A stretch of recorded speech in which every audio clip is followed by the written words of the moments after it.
Hi friends, welcome to Naveen stories.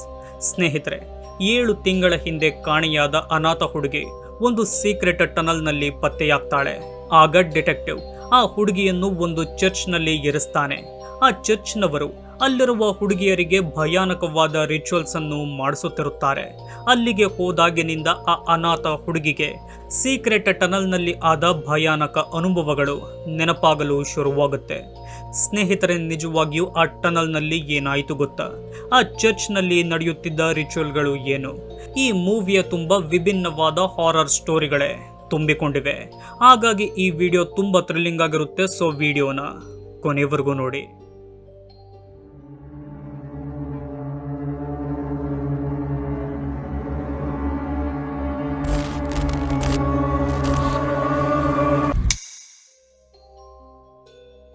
ಮೂವಿಯ ಮೊದಲ ಸೀನ್ನಲ್ಲಿ ಒಂದು secret ಟನಲ್ನಲ್ಲಿರುವ ಒಬ್ಬ ಪ್ರೀಸ್ಟ್ ಅನ್ನು ನೋಡ್ತೀವಿ.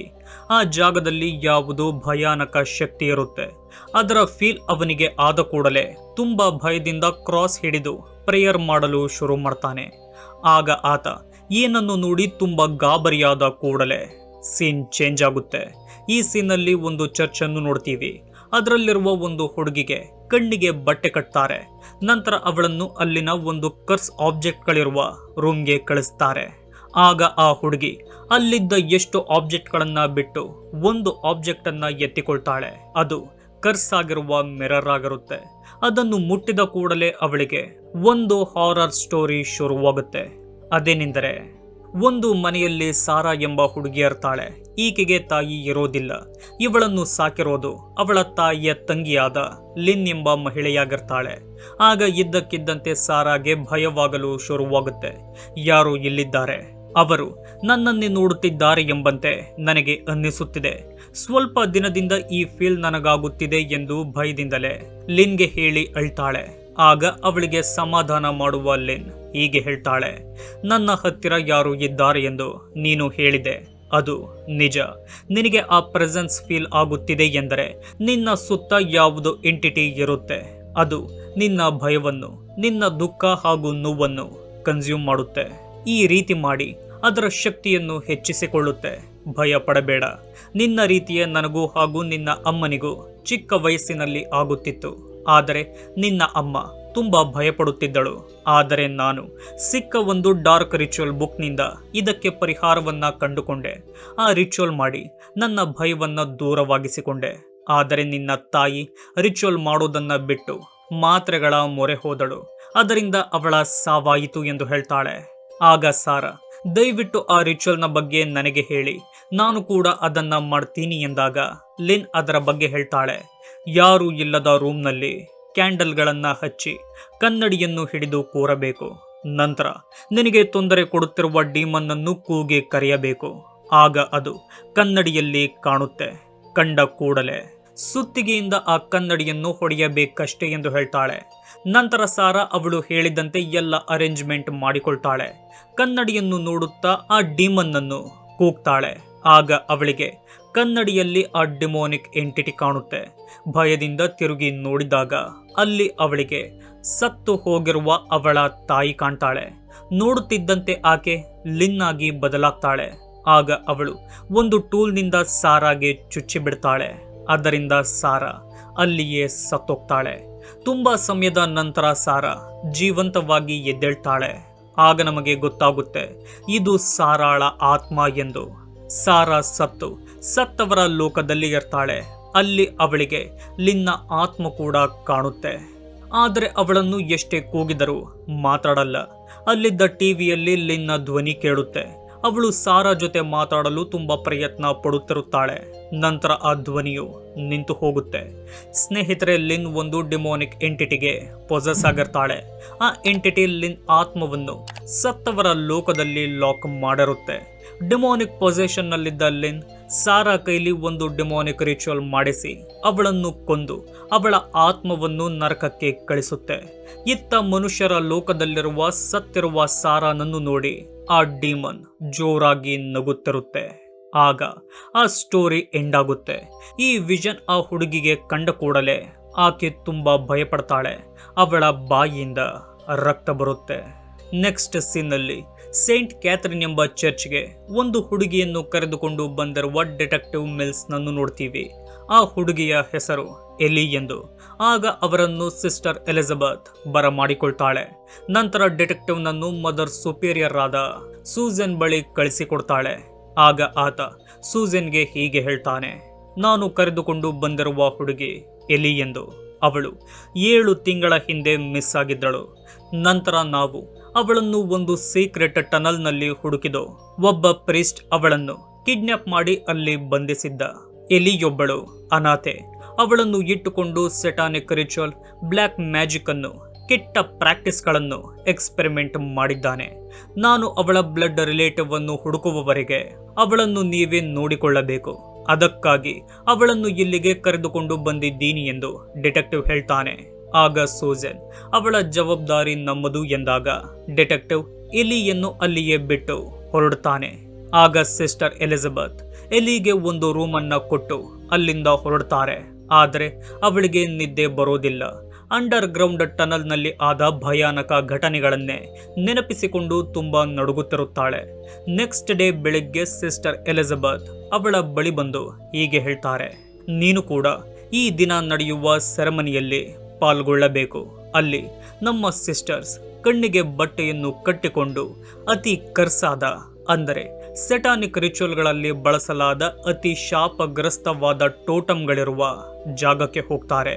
ಅಲ್ಲಿರುವ ಒಂದು ಟೋಟಮ್ ಅನ್ನು ಮುಟ್ಟಿ ಅದರ ಭಯಾನಕ ಇತಿಹಾಸವನ್ನು ತಿಳಿದುಕೊಳ್ತಾರೆ. ಈ ರೀತಿ ಮಾಡುವ ಉದ್ದೇಶ ಏಕೆಂದರೆ ಅವರ ಒಳಗಡೆ ತಿಳಿದಿಯೋ ಯಾವುದಾದ್ರೂ ಡೀಮನ್ ಅಂಶ ಇದ್ದರೆ ಅದನ್ನು ನಾವು ಪ್ರೇಯರ್ ಮೂಲಕ ಹೊರಗೆ ತೆಗಿತೀವಿ. ಅವರ ದೇಹದಲ್ಲಿ ಆ ಅಂಶ ಇದೆ ಎನ್ನುವುದಕ್ಕೆ ಈ ಸೆರೆಮನಿ ಒಂದು ರೀತಿಯ ಟ್ರಿಗರ್ ಆಗಿದೆ ಎಂದು ಹೇಳ್ತಾರೆ. ಆಗ ನಮಗೆ ಕಣ್ಣಿಗೆ ಬಟ್ಟೆಯನ್ನು ಕಟ್ಟಿಕೊಂಡು ಆ ಕರ್ಸ್ ಆಬ್ಜೆಕ್ಟ್ಗಳಿರುವ ಟೋಟಮ್ನ ಜಾಗಕ್ಕೆ ಒಂದು ಹುಡುಗಿ ಹೋಗ್ತಾಳೆ. ಅಲ್ಲಿದ್ದ ಒಂದು ವಸ್ತುವನ್ನು ಮುಟ್ಟಿದಾಗ ಅವಳಿಗೆ ಒಂದು ವಿಷನ್ ಕಾಣುತ್ತೆ. ಅದೇನೆಂದರೆ ಪ್ರೆಗ್ನೆಂಟ್ ಆಗಿದ್ದ ತನ್ನ ಹೆಂಡತಿಯ ಬಳಿ ಅವಳ ಗಂಡ ಬರ್ತಾನೆ.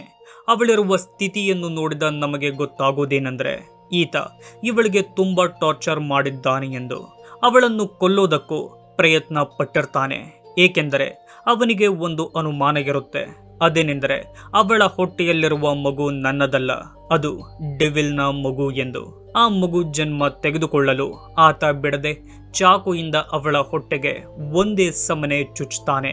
ಹೀಗೆ ಮಾಡಿದ ಕೂಡಲೇ ಆಕೆ ವಿಚಿತ್ರವಾಗಿ ನಗಲು ಶುರು ಮಾಡ್ತಾಳೆ. ಅವಳ ಕಣ್ಣಿನ ಬಣ್ಣ ಬದಲಾಗುತ್ತೆ. ಆಗ ನಮಗೆ ಗೊತ್ತಾಗುತ್ತೆ ಈಕೆ ಡೆವಿಲ್ನಿಂದ ಪೊಸೆಸ್ ಆಗಿದ್ದಾಳೆ ಎಂದು.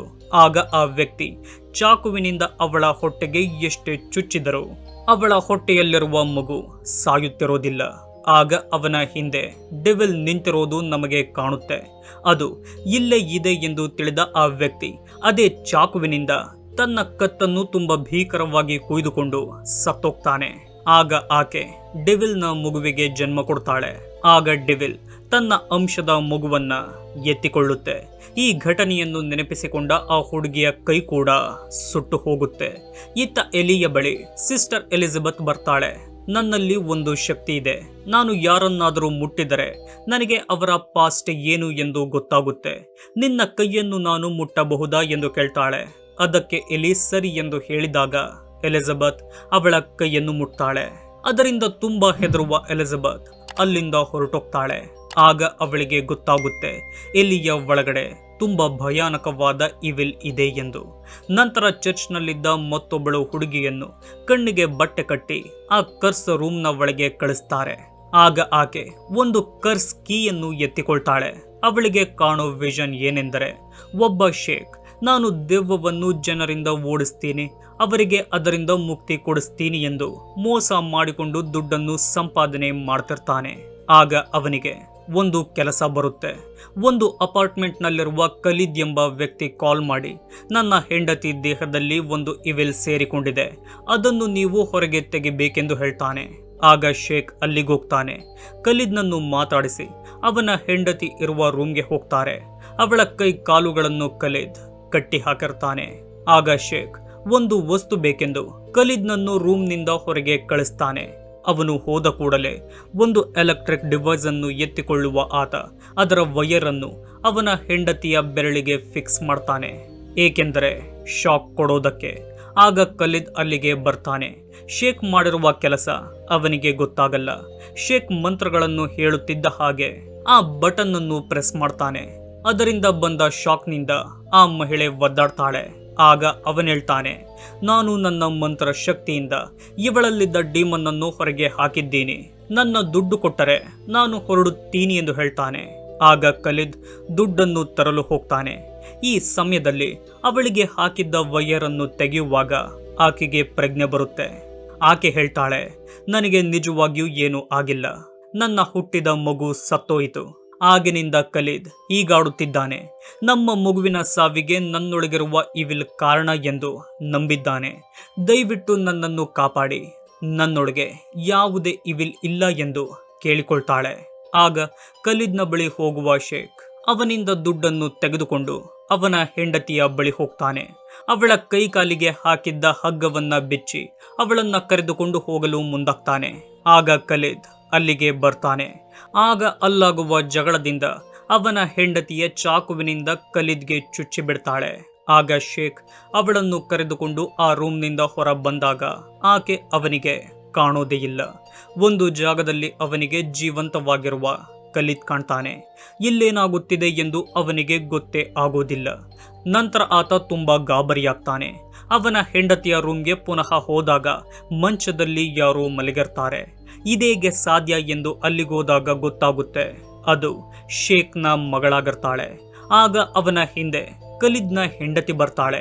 ಶೇಕ್ ಜನರಿಗೆ ಮಾಡುತ್ತಿರುವ ಮೋಸವನ್ನು, ದೇವರಿಗೆ ಮಾಡುತ್ತಿರುವ ದ್ರೋಹವನ್ನ ಪದೇ ಪದೇ ಹೇಳಿ ಅವನಿಗೆ ನೋವು ಮಾಡ್ತಾಳೆ. ಆಗ ಅವನಿಗೆ ಗೊತ್ತಾಗುತ್ತೆ, ಈ ಮನೆಯಲ್ಲಿ ನಿಜವಾಗಿಯೂ ಇವಿಲ್ನ ತೊಂದರೆ ಇದೆ ಎಂದು. ಆ ಮಂಚದ ಮೇಲಿದ್ದ ಅವಳ ಮಗಳು ಕೂಡ ಮಾಯವಾಗ್ತಾಳೆ. ಅಲ್ಲಾಗುತ್ತಿರುವ ಅತಿಯಾದ ಗೊಂದಲದಿಂದ ಹುಚ್ಚನಂತೆ ಆಡಲು ಶೇಕ್ ಶುರು ಮಾಡ್ತಾನೆ. ಯಾರು ಕೂಡ ಅವನಿಗೆ ಕಾಣುತ್ತಿರಲ್ಲ. ಮೊದಲು ಎಲ್ಲಿಂದ ಹೋಗಬೇಕೆಂದು ಮೈನ್ ಡೋರ್ ಅನ್ನು ತೆಗೆದಾಗ ಶೇಕ್ಗೆ ಕತ್ತಲೊಂದನ್ನು ಬಿಟ್ಟರೆ ಯಾವ ಮಾರ್ಗವೂ ಸಿಗೋದಿಲ್ಲ. ಆತ ಸಾಯುವವರೆಗೂ ಆ ಮನೆಯಲ್ಲಿಯೇ ಟ್ರ್ಯಾಪ್ ಆಗ್ತಾನೆ. ನೆಕ್ಸ್ಟ್ ಡೇ ಮತ್ತೊಂದು ಹುಡುಗಿಯನ್ನು ಆ ಕರ್ಸ್ ಟೋಟೆಮ್ಗಳಿರುವ ರೂಮ್ಗೆ ಕಳಿಸ್ತಾರೆ. ಆಗ ಆಕೆ ಅಲ್ಲಿದ್ದ ಒಂದು ಕರ್ಸಾದ ಜೀಸಸ್ ಚೈನ್ ಅನ್ನು ಮುಟ್ತಾಳೆ. ಮುಟ್ಟಿದ ಕೂಡಲೇ ಅವಳಿಗೆ ಒಂದು ವಿಷನ್ ಕಾಣುತ್ತೆ. ಅದರಲ್ಲಿ ಆಲಿಸ್ ಎಂಬಾಕೆ ಮದುವೆಯಾಗಿ ಒಂದು ಪುಟ್ಟ ಮಗು ಇದ್ದರು ತನ್ನ ಅಕ್ಕನ ಗಂಡನ ಜೊತೆ ಅಫೇರ್ ಇಟ್ಟುಕೊಂಡಿರ್ತಾಳೆ. ಈ ವಿಷಯ ಆ ವ್ಯಕ್ತಿಯ ಹೆಂಡತಿಗೆ, ಅಂದರೆ ಆಲಿಸ್ನ ಅಕ್ಕನಿಗೆ ಗೊತ್ತಾಗುತ್ತೆ. ಆಗ ಆಕೆ ಈ ವಿಷಯವನ್ನ ತನ್ನ ತಾಯಿ ಹಾಗೂ ತನ್ನ ಮತ್ತಿಬ್ಬರು ಅಕ್ಕಂದರಿಗೆ ಹೇಳಿ ಅವಳ ಮನೆಗೆ ಕರೆದುಕೊಂಡು ಬರ್ತಾಳೆ. ಅವರ ತಾಯಿ ಬೆಟಿ ತುಂಬ ವಿಚಿತ್ರ ಸ್ವಭಾವದ ಮಹಿಳೆಯಾಗಿರ್ತಾಳೆ. ತನ್ನ ಮಕ್ಕಳು ಏನಾದರೂ ತಪ್ಪು ಮಾಡಿದರೆ ಆ ತಪ್ಪನ್ನು ಮಾಡಿರೋದು ಅವರಲ್ಲ, ಅವರ ದೇಹದ ಒಳಗಡೆ ಡೀಮನ್ ಸೇರಿಕೊಂಡಿದೆ, ಅದೇ ಈ ತಪ್ಪನ್ನು ಮಾಡುತ್ತಿರೋದು ಎಂದು ನಂಬಿರ್ತಾಳೆ. ಅದೇ ರೀತಿ ಆಲಿಸ್ನ ಒಳಗಡೆಯೂ ಒಂದು ಡೀಮನ್ ಸೇರಿಕೊಂಡಿದೆ, ಅದನ್ನು ನಾವೆಲ್ಲ ಸೇರಿ ಹೊರ ಹಾಕಲೇಬೇಕೆಂದು ತುಂಬ ವಿಚಿತ್ರವಾಗಿ ಆಡ್ತಾಳೆ. ಆಲಿಸ್ನ ಮಗುವನ್ನು ಅವಳಿಗೆ ಸಿಗದಂತೆ ಮರೆ ಮಾಡ್ತಾಳೆ. ತಾನು ಮಾಡಿರುವ ತಪ್ಪನ್ನು ಆಲಿಸ್ ಒಪ್ಪಿಕೊಂಡರು ಅವರು ಸುಮ್ಮನಾಗಲ್ಲ. ಅವಳ ಸುತ್ತ ಪ್ರೇಯರ್ ಮಾಡ್ತಾರೆ. ಬೆಲ್ಟ್ನಿಂದ ಹೊಡೆಯಲು ಮುಂದಾಗ್ತಾರೆ. ಚಾಕುವಿನಿಂದ ಅವಳ ಮೇಲೆ ಹಲ್ಲೆ ಮಾಡಲು ಹೋಗ್ತಾರೆ. ತನ್ನ ಮಗುವನ್ನು ಹುಡುಕಲು ಆಲಿಸ್ ತುಂಬಾ ಪ್ರಯತ್ನ ಪಟ್ಟರು ಆ ಮಗು ಸಿಗುತ್ತಿರಲ್ಲ. ಆಗ ಆಲಿಸ್ ಒಂದು ರೂಮ್ನಲ್ಲಿ ಲಾಕ್ ಆಗ್ತಾಳೆ. ಆಗ ಅವರು ಆ ಬಾಗಿಲನ್ನ ಹೊಡೆಯಲು ತುಂಬಾ ಪ್ರಯತ್ನ ಪಟ್ಟು ಕೊನೆಗೂ ಅದನ್ನು ಓಪನ್ ಮಾಡ್ತಾರೆ. ಬ್ಲಾಂಕೆಟ್ನ ಒಳಗೆ ಆಲಿಸ್ ಇದ್ದಾಳೆ ಎಂದು ಗೊತ್ತಾಗಿ ಅದನ್ನು ತೆಗಿತಾರೆ. ನೋಡಿದರೆ ಆಲಿಸ್ ನಿಜವಾಗಿಯೂ ಒಂದು ಡೀಮನ್ನಿಂದ ಪೊಸೆಸ್ ಆಗಿರ್ತಾಳೆ. ಆಕೆ ಒಂದು ಡಿಮೋನಿಕ್ ಕ್ರಿಯೇಚರ್ ಆಗಿ ಬದಲಾಗಿರ್ತಾಳೆ. ಅವಳ ಭಯಾನಕವಾದ ಮುಖವನ್ನು ನೋಡಿದ ಬೆಟಿಗೆ ಭಯವನ್ನು ತಡೆದುಕೊಳ್ಳಲಾಗದೆ ಜೋರಾಗಿ ಕಿರುಚಿಕೊಳ್ತಾಳೆ. ಆಗ ಆ ಸ್ಟೋರಿ ಎಂಡ್ ಆಗುತ್ತೆ. ಇತ್ತ ಎಲಿಜಬೆತ್ಗೆ ಎಲಿಯ ದೇಹದ ಒಳಗಿರುವ ಡೀಮನ್ ನರಕದ ಬಾಗಿಲನ್ನು ಕಾಯುವ ಒಂದು ಏನ್ಷಿಯಂಟ್ ಡೀಮನ್ ಎಂದು ಗೊತ್ತಾಗುತ್ತೆ. ಇದರಿಂದ ಮುಕ್ತಿ ಕೊಡಿಸಬೇಕೆಂದರೆ ಜೀಸಸ್ ಕ್ರಾಸ್ನಿಂದ ಮಾತ್ರ ಸಾಧ್ಯ ಎಂದು ತಿಳಿಯುತ್ತೆ. ಅಂತಹ ಶಕ್ತಿ ಇರುವ ಜೀಸಸ್ ಕ್ರಾಸ್ ಅದೇ ಕರ್ಸ್ ಆಬ್ಜೆಕ್ಟ್ಗಳ ರೂಮ್ನಲ್ಲಿರುತ್ತೆ. ಇತ್ತ ಆ ಕರ್ಸ್ ರೂಮ್ನ ಒಳಗೆ ಹೋಗೋ ಸರದಿ ಎಲಿಗೆ ಬರುತ್ತೆ. ಅವಳ ಕಣ್ಣಿಗೆ ಬಟ್ಟೆಯನ್ನು ಕಟ್ಟೋ ಅವರು ಯಾವುದಾದ್ರೂ ಒಂದು ವಸ್ತುವನ್ನ ಮುಟ್ಟು ಎಂದು ಒಳಗೆ ಕಳಿಸ್ತಾರೆ. ಆಗ ಒಳಗೋಗುವ ಎಲಿ ಮುಟ್ಟುವ ಆಬ್ಜೆಕ್ಟ್ ಯಾವುದೆಂದರೆ ರಕ್ತವಾಗಿರುವ ಪ್ರೀಸ್ಟ್ ಹಾಕಿಕೊಳ್ಳುವ ಕಾಲರ್ ಆಗಿರುತ್ತೆ. ಆಗ ಅವಳಿಗೆ ಕಾಣುವ ವಿಷನ್ ಇದಾಗಿದೆ. ರೋಮನ್ ಎಂಬ ಫ್ಯಾಮಿಲಿ ಒಂದು ಪ್ರೀಸ್ಟ್ ಅನ್ನು ಎಕ್ಸೋರ್ಸಿಸಂಗಾಗಿ ಮನೆಗೆ ಕರೆಸ್ತಾರೆ. ಏಕೆಂದರೆ ಅವರ ಮಗಳ ದೇಹದಲ್ಲಿ ಒಂದು ಡೀಮನ್ ಇದೆ ಎಂಬ ಅನುಮಾನ ಅವರಿಗೆ ಬಂದಿರುತ್ತೆ. ಆಕೆ ತುಂಬಾ ವಿಚಿತ್ರವಾದ ಧ್ವನಿಯಲ್ಲಿ ಅರ್ಥವಾಗದ ಭಾಷೆಯಲ್ಲಿ ಮಾತಾಡುತ್ತಿರುತ್ತಾಳೆ. ಒಮ್ಮೆ ಅವಳ ಅಣ್ಣನಾದ ರಫೇಲ್ನ ಮೇಲೆ ಅಟ್ಯಾಕ್ ಮಾಡಿರ್ತಾಳೆ. ಆ ಗಾಯವನ್ನ ಆ ಪ್ರೀಸ್ಟ್ಗೆ ತೋರಿಸ್ತಾರೆ. ಅದನ್ನು ನೋಡಿದ ಅವನಿಗೆ ಶಾಕ್ ಆಗುತ್ತೆ. ನಂತರ ಆ ಪ್ರೀಸ್ಟ್ ಅನ್ನು ಅವರು ಎಕ್ಸೋರ್ಸಿಸಂ ಮಾಡಲಿ ಎಂದು ಆ ಹುಡುಗಿಯ ಬಳಿ ಕರೆದುಕೊಂಡು ಹೋಗ್ತಾರೆ. ಆ ಹುಡುಗಿಯ ಹೆಸರು ಮೋನಿಕಾ. ಆಕೆಯನ್ನು ಅವಳ ಕುಟುಂಬವೇ ಕೈಕಾಲನ್ನು ಹಗ್ಗದಿಂದ ಕಟ್ಟಾಕಿರ್ತಾರೆ. ಅವಳ ಒಳಗೆ ಡೀಮನ್ ಇದೆ ಎಂದು ಅವರೆಲ್ಲ ತುಂಬಾ ಬಲವಾಗಿ ನಂಬಿರ್ತಾರೆ. ಅವಳ ಜೊತೆ ಮಾತನಾಡುವ ಪ್ರೀಸ್ಟ್ಗೆ ಗೊತ್ತಾಗುತ್ತೆ ಈಕೆಯ ಒಳಗಡೆ ಯಾವುದೇ ಡೀಮನ್ ಇಲ್ಲ ಎಂದು. ಅದನ್ನು ಅವರಿಗೆ ಹೇಳಿದರೂ ಅವರು ನಂಬೋದಿಲ್ಲ. ಆಗ ಆ ಪ್ರೀಸ್ಟ್ ಡೀಮನ್ಗಳು ಹೆದರುವ ಒಂದು ಪ್ರೇಯರ್ ಹೇಳ್ತಾನೆ. ಅದಕ್ಕೂ ಆ ಹುಡುಗಿಯಿಂದ ಯಾವುದೇ ರಿಯಾಕ್ಷನ್ ಬರೋದಿಲ್ಲ. ಈ ಹುಡುಗಿಗೆ ಬೇಕಾಗಿರೋದು ಎಕ್ಸೋರ್ಸಿಸಂ ಅಲ್ಲ, ಒಂದು ಒಳ್ಳೆಯ ಟ್ರೀಟ್ಮೆಂಟ್ ಎಂದು ಅವರ ಕಡೆ ತಿರುಗಲು ಮುಂದಾಗ್ತಾನೆ. ಆಗ ಮೋನಿಕಾ ಅವರನ್ನ ಹಿಡಿದುಕೊಳ್ತಾಳೆ. ನನ್ನನ್ನು ಕ್ಷಮಿಸಿ ಫಾದರ್ ಎಂದು ಹೇಳ್ತಾಳೆ. ಹೀಗೆ ಹೇಳಿದ ಕೂಡಲೇ ಗೋಡೆಯ ಮೇಲಿದ್ದ ಕ್ರಾಸ್ ಅದಾಗದೆ ತಿರುಗಿ ಉಲ್ಟಾ ಕ್ರಾಸ್ ಆಗುತ್ತೆ. ಮನೆಯ ವಸ್ತುಗಳೆಲ್ಲ ಎಲ್ಲೆಂದರಲ್ಲಿ ಬೀಳಲು ಶುರುವಾಗುತ್ತೆ. ಅದರಿಂದ ಪ್ರೀಸ್ಟ್ಗೆ ಭಯವಾಗಲು ಶುರುವಾಗುತ್ತೆ.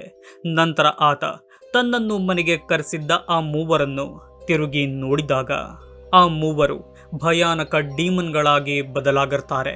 ನಂತರ ಅವರು ಆ ಪ್ರೀಸ್ಟ್ ಅನ್ನು ಕೊಂದು ಅವನ ಆತ್ಮವನ್ನು ನರಕಕ್ಕೆ ಕಳಿಸ್ತಾರೆ. ಅವನು ಹಾಕಿಕೊಂಡಿದ್ದ ಕಾಲರ್ ಅನ್ನು ಹೊರಗೆ ಬಿಸಾಕ್ತಾರೆ. ಅದೇ ರೀತಿ ಹಲವಾರು ಕಾಲರ್ಗಳು ನಮಗೆ ಕಾಣುತ್ತೆ. ಸ್ನೇಹಿತರೆ, ಪ್ರೀಸ್ಟ್ಗಳ ಕೆಲಸ ಇಂತಹ ಡೀಮನ್ಗಳನ್ನು ಸೋಲಿಸೋದು. ಹಾಗಾಗಿ ಇವುಗಳು ಎಕ್ಸೋರ್ಸಿಸಂ ಮಾಡುವ ಪ್ರೀಸ್ಟ್ಗಳನ್ನೇ ಟಾರ್ಗೆಟ್ ಮಾಡಿರುತ್ತವೆ. ಒಂದು ಕುಟುಂಬವನ್ನೇ ತಮ್ಮ ಕಂಟ್ರೋಲ್ಗೆ ತೆಗೆದುಕೊಂಡು ಉಪಾಯ ಮಾಡಿ ಪ್ರೀಸ್ಟ್ಗಳನ್ನು ಮನೆಗೆ ಬರುವಂತೆ ಮಾಡುತ್ತಿರುತ್ತವೆ. ನಂತರ ಅವರನ್ನು ಕೊಲ್ಲುತ್ತಿರುತ್ತವೆ. ಇದನ್ನು ನೋಡಿದ ಎಲಿಗೆ ಅವಳ ಒಳಗಿದ್ದ ಡೀಮನ್ ಟ್ರಿಗರ್ ಆಗುತ್ತೆ. ಆ ಜಾಗದಲ್ಲಿ ಅವಳಿಗೆ ಇರಲು ಆಗೋದೇ ಇಲ್ಲ. ತುಂಬಾ ವಿಚಿತ್ರವಾಗಾಡಲು ಶುರು ಮಾಡ್ತಾಳೆ. ಅಲ್ಲಿಯೇ ಇದ್ದ ತುಂಬಾ ಶಕ್ತಿಶಾಲಿಯಾಗಿದ್ದ ಜೀಸಸ್ ಕ್ರಾಸ್ ಅವಳಿಗೆ ಕಂಡ ಕೂಡಲೇ ಅವಳ ಒಳಗಿದ್ದ ಡೀಮನ್ ಎಚ್ಚೆತ್ತುಕೊಳ್ಳುತ್ತೆ. ಡಿಮೋನಿಕ್ ಪೊಸೆಷನ್ ಅಲ್ಲಿದ್ದ ಅವಳು ಎಲ್ಲರನ್ನು ಕಂಟ್ರೋಲ್ ಮಾಡಲು ಮುಂದಾಗ್ತಾಳೆ. ಆಗ ಅಲ್ಲಿದ್ದ ನನ್ಗಳು ತುಂಬಾ ಧೈರ್ಯ ಮಾಡಿ ಕ್ರಾಸ್ನ ಮೂಲಕ ತಾವೇ ಎಕ್ಸೋರ್ಸಿಸಂ ನಡೆಸ್ತಾರೆ. ಸತತ ಪ್ರಯತ್ನದಿಂದ ಅವಳ ಒಳಗಿದ್ದ ಡೀಮನ್ ಅನ್ನು ನರಕಕ್ಕೆ ಕಳಿಸ್ತಾರೆ. ಎಲಿಯನ್ನು ಕಾಪಾಡಿಕೊಳ್ತಾರೆ. ಸ್ನೇಹಿತರೆ, ಸೀಕ್ರೆಟ್ ಟನಲ್ನಲ್ಲಿದ್ದ ಪ್ರೀಸ್ಟ್ಗೆ ಎಲಿಯ ಒಳಗಡೆ ಡೀಮನ್ ಇದೆ ಎಂದು ಗೊತ್ತಿರುತ್ತೆ.